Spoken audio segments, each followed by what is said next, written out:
একজন মানুষ কখনোই সবার প্রিয় হতে পারে না, কারণ মানুষের মন আর ভাবনা, পছন্দ এক একজনের এক এক রকম হয়ে থাকে। কেউ আপনার নীরবতাকে পছন্দ করবে, আবার কেউ বলবে আপনি দূরে দূরে থাকেন।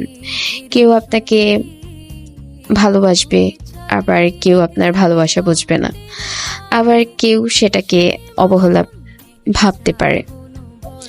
তাই সবার মন জয় করার চেষ্টা করতে গিয়ে নিজেকে হারিয়ে ফেলা একদম ঠিক না। যারা সত্যি আপনাকে বুঝবে তারা আপনাকে অবশ্যই ভালোবাসবে। সবাইকে খুশি রাখতে গেলে একসময় নিজের হাসিটা হারিয়ে যায়।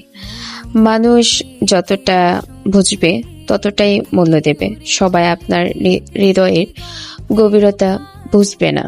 কিছু মানুষ থাকবে যারা আপনাকে কারণ ছাড়াই অপছন্দ করবে। তাই নিজেকে ভালো রাখার দায়িত্ব আপনারই। উচিত নিজের মতো করে থাকা। আসসালামু আলাইকুম। আজকে চলে যাচ্ছি। আমার ভিডিওটা ভালো লাগলে লাইক কমেন্ট শেয়ার করবেন।